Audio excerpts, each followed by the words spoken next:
Archana is reading. Okay, Ranganath. Go ahead. The Lord, the Lord sees in his omniscience the thing that has to be done. This seeing is his will. It is a form of creative power, and that which he sees, the all-conscious Mother, one with him, takes into her dynamic self and embodies, and executive nature force carries it out as the mechanism of the omnipotent omniscience. But this vision of what is to be, and therefore of what is to be done, arises out of the very being, pours directly out of the consciousness and delight of existence of the Lord spontaneously, like light from the sun. It is not a mortal attempt to see, a difficult arrival at truth of action and motive, or just demand of nature. When the individual soul is entirely at one in its being and knowledge with the Lord and directly in touch with the original Shakti, the transcendent Mother, the supreme will can then arise in us too in the high divine manner as a thing that must be and is achieved by the spontaneous action of nature. There is then no desire, no responsibility, no reaction. All takes place in the peace, calm, light, power of the supporting and enveloping and inhabiting divine. Very interesting para. So we'll see what is. In this para, you have to know two things. There is a supreme divine, but there is also the individual divine in the physical world at the bottom. At the highest level, the universal, impersonal, and personal divine is there, which is will and is what I want to manifest myself. Okay, that's first. But when it comes down here in the individual divine, he is there everywhere, but he has forgotten the intention. You and I are all the individual divines inside us, okay, covered up with our body, mind, life, and we have forgotten what the divine will is. But the time comes when we feel the need of improving ourselves, and then yoga starts. And more you surrender yourself, and as you surrender yourself to the divine, you make connection with the divine, and your individual will, which is often limited and erroneous, now gets aligned, now gets identified with the Supreme because of the connection. Then, in that case, your individual will disappears and you are obeying the divine will, and you come to know what the divine will is, and you are doing that. That's what he's saying in the para. Very interesting way of putting it. We are struggling. The individual divine here, you, me, and everybody else are struggling, and we have an individual will. Okay? But that slowly, as we rise in consciousness, that individual will filters out, because you remember the ego also goes away. The ego goes away, and then slowly, in the beginning, it's a broken connection with the divine. Sometimes you may get the divine intention, but often you may not. But finally, when you are fully surrendered and you are identified with the divine will is obvious to you. At that time, he is doing everything through you. And there is no effort, no responsibility, nothing at all. Okay, that's what he's saying. Very interesting. So we'll go through each sentence. Okay, then we'll summarize the thing. The Lord sees in his omniscience the thing that has to be done. This Lord is the Supreme Lord who is infinite, eternal, and he is also personal and impersonal at the same time. Okay, he is seeing what has to be done in the universe. Okay? When there is no universe, there is nothing to be done. But when the universe is there and there is an evolution going on, he has to guide the evolution, and he knows what has to be done. Now, interesting, at the highest level, he knows fully well what is to be done. But that intention also, when it comes down, remember the law of diminution and distortion, okay, it gets diluted. And therefore, there are many choices. At the highest level, there is no choice. There is only the divine will, he knows what to do. But at the lower level, all of us are the individual divines, and we have got lost in the forest of the dualities. Okay? We are lost in the forest of duality, and we have to exercise our individual will. So, this is the Lord at the highest level. Okay? And he is seeing everything that has been done. This seeing is his will. Now, it's interesting that seeing, normally in seeing, there is no will. But in his case, the seeing is the will. Okay? At our level, there is a will, and what we see is often not the same at all. What we see is not the same. Okay? So, is his seeing and will is the same. It is a form of creative power. Now note interestingly, creative power. Power can also be non-creative. It can be static. Okay? It can be static. The power can be static. But it is creative. Creative power means in the physical world, okay, the universe. And that which he sees, the all-conscious mother, one with him at the highest level, one with him at the highest level. At the lowest level also they are one, but hiding from each other. Okay, that's the interesting thing. At the lowest level, matter becomes and mother, she has become the matter, but she has lost contact with the supreme will. And there is a slow evolution. Okay? In that evolution, the Divine Mother is slowly getting back. Who is the Divine Mother? Prakriti. At the individual level, if you understand, then it is very clear. Okay? Your Prakriti, your body, mind, life, does not see the divine, nor understand the divine. But as you grow in consciousness, slowly, your mind will open up to the divine. Then if you are lucky, even the body will open up to the divine. And finally, even the body will open up to the divine when the supramental rays come into existence. Okay? So, this is what he says. The form of creative power, and that which he sees, the all-conscious mother. Note the word all-conscious and mother M cap.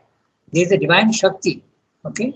Para Prakriti is fully conscious. At the lower level, this universal mother becomes Prakriti, unconscious and mechanical. Okay, but here at the highest level, all conscious. One with him takes into her dynamic self. The dynamic self is below. Okay, it is there also up, but without movement. Okay, so dynamic self and embodies an executive nature force. Executive nature force is the Divine Mother at the lowest level, become only force, okay, without the consciousness. Carries it out as a mechanism of their omnipotent omniscience. Now note, there, now that means both mother and father, okay, Shakti, consciousness and Shakti, both, their omnipotent omniscience. All omnipotent refers to mother, omniscience refers to the Lord. Okay, so they become one. So therefore, then omniscience is also omnipotent. Interestingly, note that when the individual divine, individual human being, individual soul goes to the self, okay, there is no omnipotence. The omnipotence comes at the highest level. Okay, you have got omniscience may not be there, but a lot of knowledge is there at the middle level of the witness self, the Brahman consciousness. But there is no power. Power is there, but it is held back. Okay. So at the highest level, omnipotent omniscience. But this vision of what is to be and therefore of what is to be done arises out of the very being, the very substance of the divine. Pours it directly out of the consciousness and delight of existence of the Lord, spontaneously, like light from the sun. At our level, when we have a will, it is not spontaneous at all. It has to be thought out and executed. But from there is no thought. It automatically knows what to do. Light is coming out from the sun naturally. Okay? The sun doesn't need to think that I have to send light to the universe. No, it comes automatically. This is because there is an identity of Chit, Shakti, Ananda and Sat.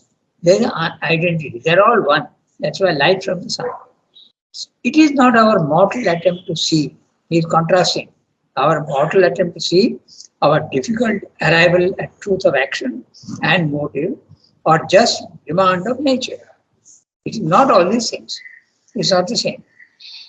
When the individual soul is entirely at one in its being and knowledge with the Lord, and directly in touch with the original Shakti, the transcendent Mother, the Supreme Will can then arise in us too, in the high divine manner, as a thing that must be and is achieved by the spontaneous action of nature. This is exactly what we discussed before we started the chapter, the paragraph, that we identify yourself. And now your individual will has submitted to the, and it becomes the divine will. So your individual will disappears and the divine will is acting through you. Okay. These are very similar to the story of the Kutsa. Kutsa is very interesting. The word Kutsa also is full of defects and small. Okay. So Kutsa is the individual and he is traveling in the same carriage with Indra and they are going to heaven. And when they go to heaven, the resemblance between Kutsa and Indra has become so similar that no one can make out the difference. This is exactly what is being said here also in different words. Okay? Your individual consciousness becomes a universal consciousness. You become the divine actually at the highest level. Okay, so this is a way of saying. When the individual soul is entirely at one in its being and knowledge with the Lord, completely identified with the Lord, and directly in touch with the original Shakti. So sometimes the individual soul can go only towards the Lord and not the original Shakti. But those who go towards worship the Divine Mother, they will experience the divine original Shakti. Okay? It's interesting. The Tantrics, for instance, they go through the Shakti aspect.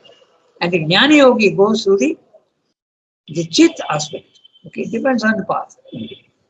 But if you combine them, like in the integral yoga, you will be in touch with both at the highest level, not at the lower level. Okay, with the Lord and directly in touch with the Hariyan Shakti, the transcendent Mother. Now again, the transcendent, that means at the highest level, and Mother, M cap, that means Shakti, okay, the para Prakriti, the Divine Mother. The Mahamaya, you can also say. The Maya at the lower end is the Divine Mother who has forgotten that she is part of the Divine. But at the, and who is that? Nature. Okay. But at the highest level, she is Mahamaya. She is the one who is creating with her knowledge. Ranganath, one question. Yes. Those who go, like you said, the tantric, they go through the mother. So they have the power, no? Then they achieve power earlier? Yes, I think so. In the physical world also, when they get powers which the Jnani may not get. Yes, they do have. In fact, that sometimes these tantrics are misusing their power. No? Yes. That happens. That then they fall. If you misuse your power, they fall. It's interesting what you're asking because I'll tell you this. Our Sadguru, we have all heard about him, na? Sadguru. Yes. He had a very interesting experience. He says, because he went through the consciousness aspect. He was sitting on the hill in Mysore, okay, the Chamundi hill, and he had the experience of this witness self. But he was also having Ananda, strangely enough. But he was not so concerned about the power. But what happened one day, he was in a garden. He had a big garden, okay, and he saw some mangoes hanging. I think I told you. He saw some mangoes hanging, and he said, if one mango falls, it'll be nice. We can have it. And that mango fell. So he said, hey, that's very strange. When I asked for it, it fell. Let me see if another one falls. Then he said, okay, I want that other mango to fall. And it fell. Then he realized that he has the power also. Okay? So it can happen that you have both. Ultimately, you will have both. You will have consciousness as well as power. But in the middle stages, it can be either this or that. Okay? And definitely at the Brahmic consciousness, the witness self, okay, the Atman, you don't have the power so much. As you keep climbing, as the Gita says, you become the Anumanta, the Bhokta, the Bharta, and finally the Ishvara, you get power. The power goes on also increasing as you keep going higher and higher. At the Brahmic level, You can't say that there is absolutely no power at all. It is there. And each individual will experience it in a different way. Okay? Okay, No, we come because back. some yogis, Rangata, with ash they create something. So that is a sort of a power, no? Yes, absolutely. But that power is vital, and that power can be Okay. there at a very low level also. Even at the vital level, it is there. Remember the stone throwing in the ashram, and also remember the Sai Baba producing ashes Yes. and gold Yes. rings. Okay, Hmm. this it is a vital power. That Okay. power, it is there, but we don't use it. We don't know how to use it, but they know how to use it. Archana was saying something. yes, Rangada, actually, you just answered the question I was asking. I was just asking that these powers could be vital. And the tantrics also, the so-called tantrics, often use their vital power, don't they? That I mean, like, That's right. yes, that's exactly what I just said about the vital before I could ask. And this power is there everywhere in the universe. When the river is flowing, it is power. When the lightning is falling, it is power. When the sun is shining, it is power. Only we don't know how to use it. But now science knows how to use this power in the universe everywhere by photovoltaic cells and by solar dishes. So now we know how to use that power. But the difference between a tantric and a scientist is that the scientist is using instruments for tapping that power. Okay? But the tantric does not use any instruments. He only uses his own vital instrument. That's a direct healing. That's the only difference. But the power is there everywhere in the universe. Everything. The tree is growing, it is power. The river is flowing, it is power. That storm which we avoided has gone now to Andhra. Okay, so power is But there. that is unconscious power, no? That is Yes, unconscious power. yes, that's right. That's right. At the highest level, it becomes that. That's exactly what we mean by the Shakti at the highest level is one with the consciousness, and at the lowest level, it becomes mechanical, unconscious power. Then And Rangada, yes, tell me. then this power, those who use it will remain only up to this life, mean this one life. Not, Whereas Sri necess- Aurobindo, not necessarily. It depends on the individual soul, what he wants. No? because like Mother and Sri Aurobindo's powers, it is with every life it is an improvement in that in this power, their consciousness being. Yes. There here, this type of power, once they use, you limitize yourself. Not necessarily. If you are using in a limited egoistic manner for your own desires, then there will be a fall. Okay, definitely there will be a fall. But if you are using, for instance, you are using for curing others, like Mother was doing, okay, and she is giving power to others also to get them to a higher level of consciousness. That is the right use of power. In But fact, that is not vital power, no, Rangada. no, at the lowest level, it is physical power in the atom. At the vital level, it is vital power. At the mental level, it is mental power. When you have knowledge, intelligence is mental power. Then there is spiritual power, and there is finally the supermental power. So power No, is so a, what Mother used was a superior spiritual power, not the vital power. absolutely, absolutely, absolutely. In fact, in one case, someone asked him, "Sir, you did this work. What you use supermental power?" Shabda said, "Certainly not. I use much lower power. I use spiritual power." Okay. So it depends. You can use all this power is there everywhere at a higher level, but it depends. As I said, Sai Baba is using vital power. Okay. Those who But are if he's using to cure people, does it make it spiritual or it stays vital? that is a very interesting question, but I am not sure. Can you use vital power to cure others? Maybe, maybe not. I don't know. Rangada, I can't give the reference right now, but Ah, I think it is the letters of yoga where Sherwin says even in the vital worlds there are powers yeah. which can be used by people for good or bad, depending on your.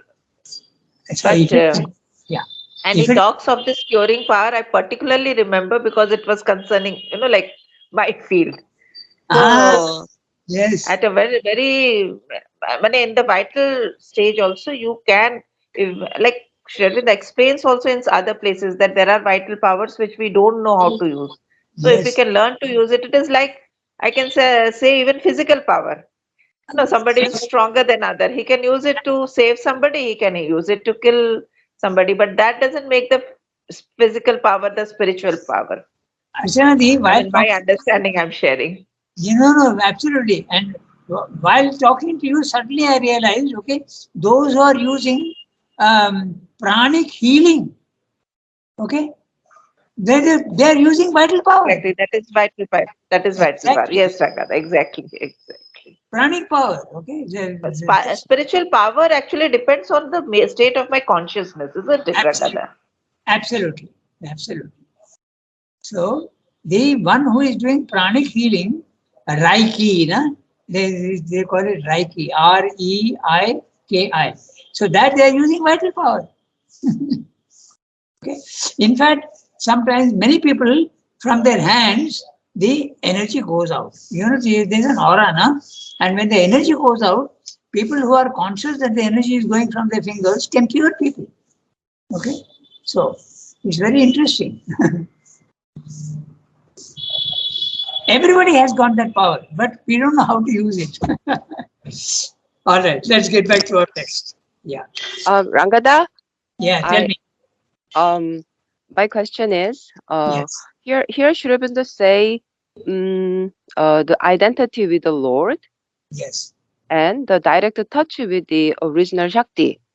yeah. So, which usually to the sadhaka, which, what is the, I mean, which comes first? Do they attempt identity with the Lord for the direct touch with the original Shakti, or the other way around? Okay, but that depends, Sumki, on the individual, na? In Mm, which way he is leaning towards. If he is leaning towards chit, then the consciousness will come first. And if you are leaning more towards the power, it depends on the individual soul. Na? mm, The individual, again, we come back to the idea of swabhava. Okay, how each soul has got a different nature. mm. Yeah. So it depends on But the individual. Yeah. Mm.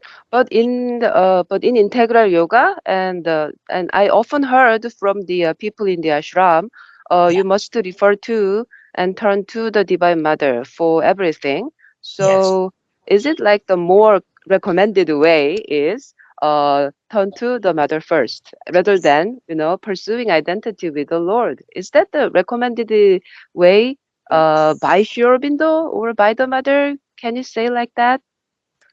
In the interior yoga, Sriranga has recommended first of all the surrender to the mother. Okay. Mhm. But that does not mean that first power will come to you. Because the mother is, after all, she has got consciousness also. So very often those who are doing the interior yoga, in fact, I know of two cases, okay, where they entered the self, but they never showed any signs of power. One was a very close friend of mine. Okay? So they achieved the Brahmic consciousness.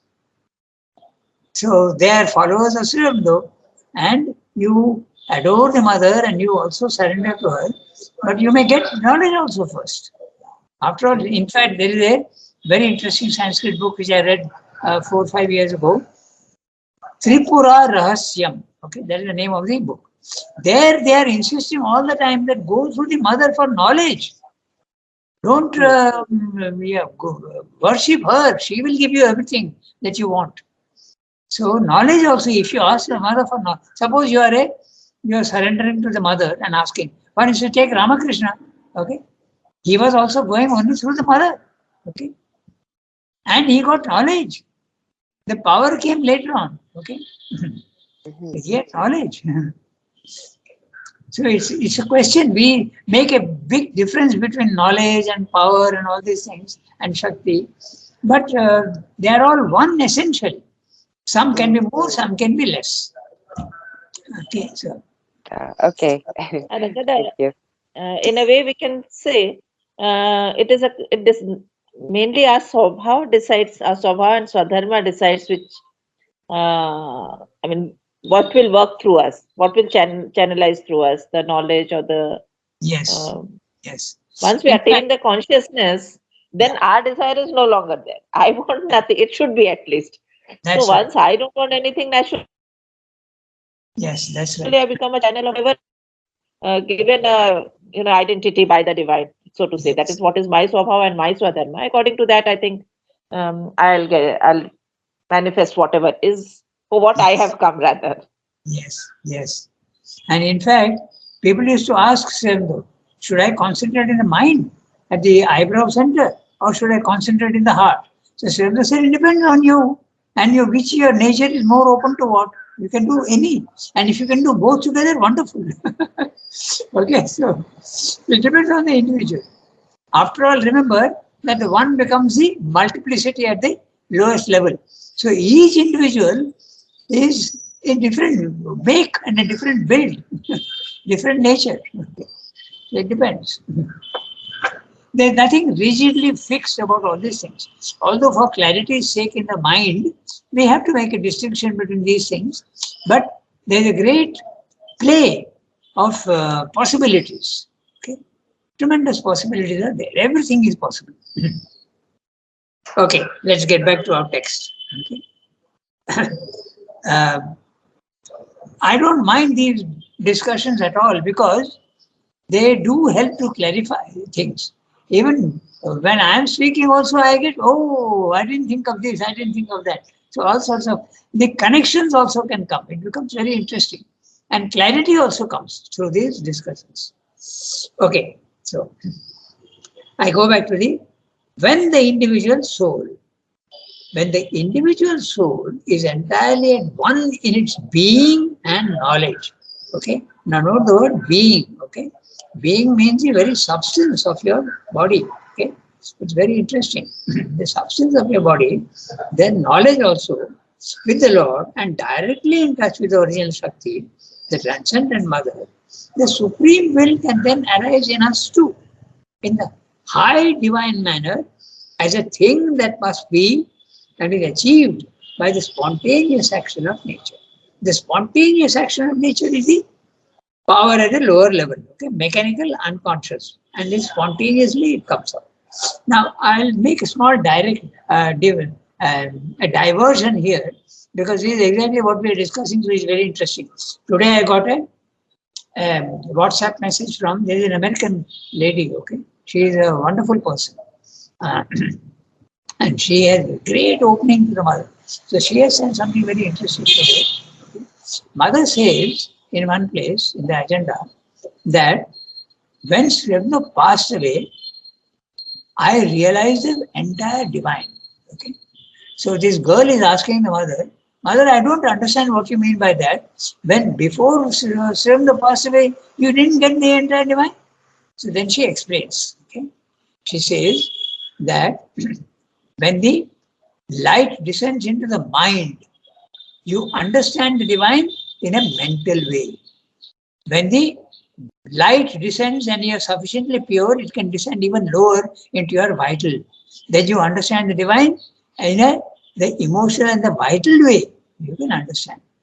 When it descends into the body, the very cells of the body will recognize the divine. Okay? So there is this gradation. Okay? So this is exactly what is also being said here. Exactly the same. Now imagine mother was doing that at that level. Okay? It was not a question of recognizing the divine or not experience, but the total, at the physical level, each cell is aspiring. I mean, it's unbelievable what work mother has done. Absolutely unbelievable. It's not a mental recognition of the divine. It's not a vital recognition of the divine. It's the very cells of the body have become conscious and they are aspiring for the divine. Okay, it's fantastic. So we come back to our text. So when you identify yourself fully, there is then no desire, no responsibility, no reaction. All takes place in the peace, calm, light, power of the supporting and enveloping and inhabiting divine. Now tell me, we have to interpret these words. I pay a lot of attention to that.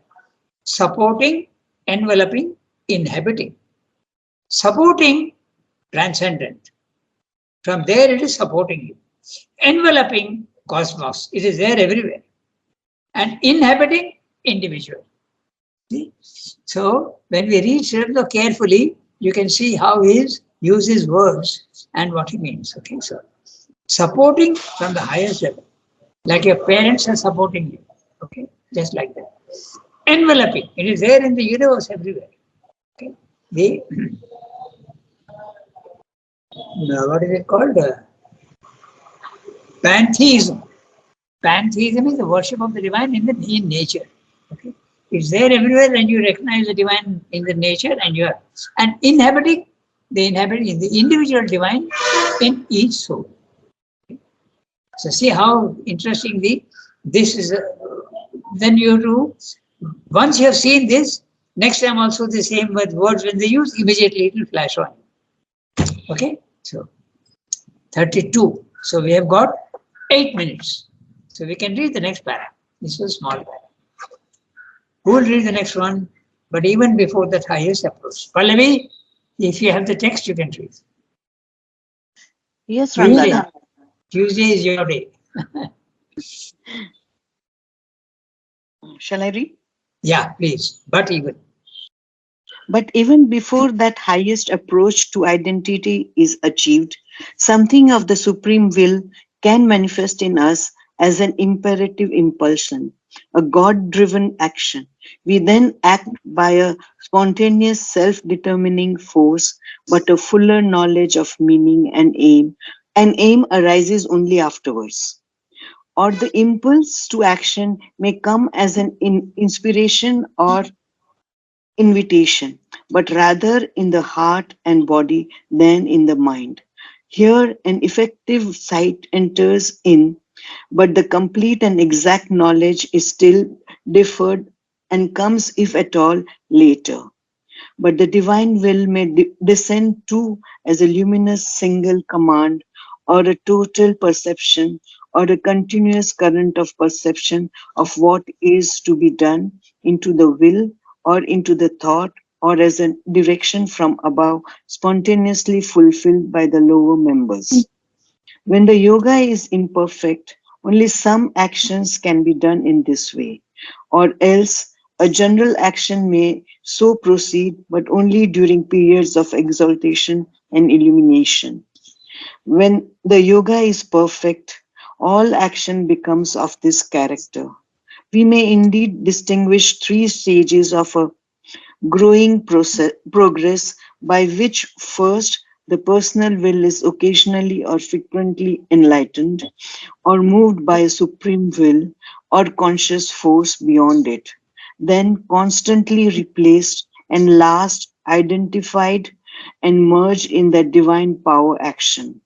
The first is the stage when we are still governed by the intellect, heart, and senses. These have to seek or wait for the divine inspiration and guidance, and do not always find or receive it. The second is the stage when human intelligence is more and more replaced by a high illumined or intuitive spiritualized mind, the external human heart by the inner psychic heart, the senses by a purified selfless vital force. The third is the stage when we rise even above spiritualized mind to the supramental levels. okay. So we don't have. So we can do this next time. But I'll read out the summary. We have got 5 minutes, so we'll read out the summary. Okay. But now, this area we were talking of plasticity and not rigidity and all. So these planes of consciousness are all involved in each other. Huh? They are not absolutely like a staircase. They are more like a ramp. Okay, each one goes into like the rainbow colors. You see all the rainbow colors, but they also run into each other. It's like that. So this is what we are now saying in this paragraph. But even before the highest levels are reached, some impulses from the supreme will can enter and influence and even seize us. Man then acts spontaneously by an automatic force, but the real knowledge and means and aims can come only later. You may not be fully knowledgeable of what is being done, but so you do, sometimes the command comes and then you do it without the knowledge also. This impulsion can come as an inspiration. The Shraddha uses the word inspiration for a command, okay? The divine, hearing, okay? Shruti. Or it can come as an intuition. An intuition is like a drop of light that comes into you without the process of thought, okay? Just a certain revelation, okay? But there is no thinking. It comes by itself just like a drop of light. More in the heart and body rather than in the mind. This inspiration and intuition. Here too, the executive sight manifests in us, but all the full knowledge comes later, if at all.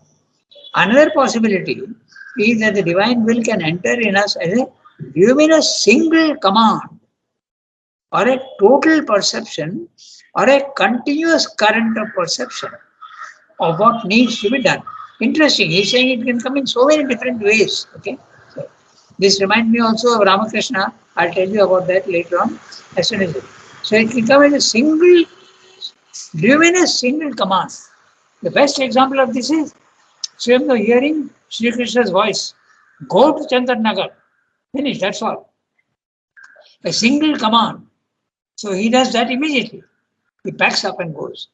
Go to Pondicherry, second time. So there is a single luminous command. Or it can be a total perception, or a total perception. Oh, this is what I have to do. This is my destiny. Not very clear perhaps, but it is a total command. Or a continuous current of perception. You are actually being guided by a continuous current. All these possibilities are there depending on the individual of what needs to be done. This direct command enters the individual will and thought and gets executed spontaneously by the body, life and mind. The example is Srinivas's command, go to Pondicherry.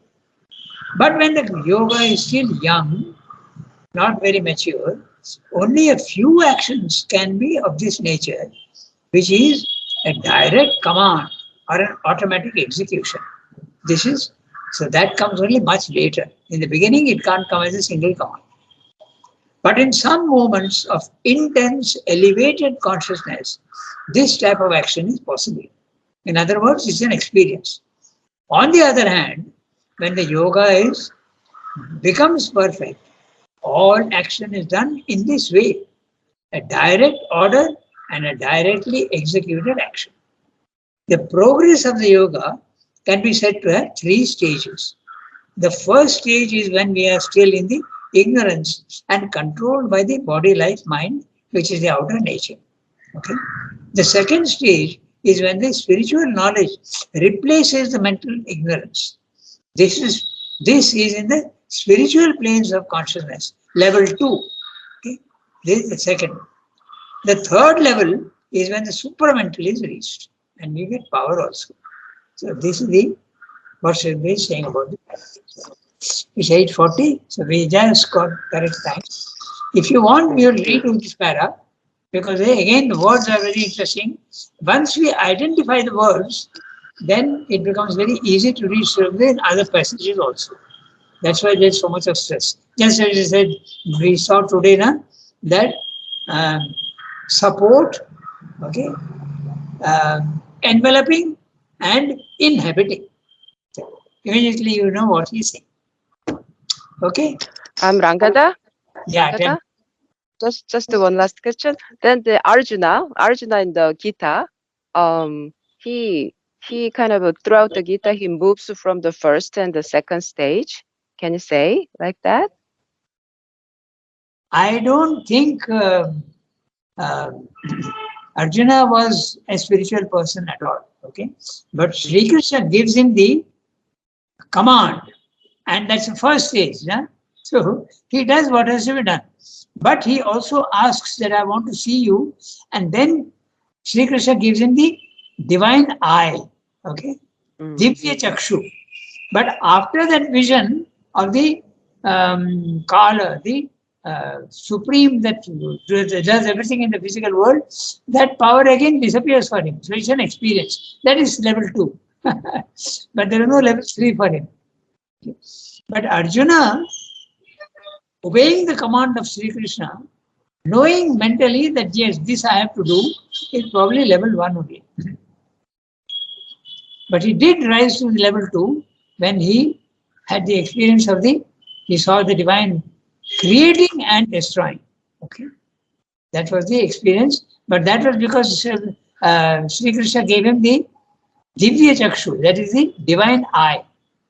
So it's a capacity which is given to you, and you have to develop that. Then later on, the capacity is taken away because you are not yet fully ready for it.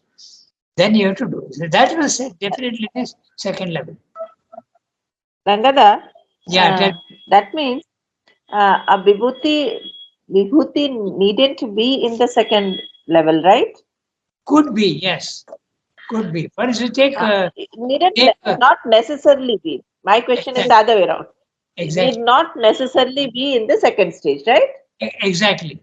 Exactly. You take Napoleon. He was a vibhuti. Yes, exactly. That was just my question, and you answered. That's Exactly. like Napoleon and other he has mentioned. Okay. He was a vibhuti, but he certainly was not a spiritual man. Yes. Okay. Au revoir, everybody.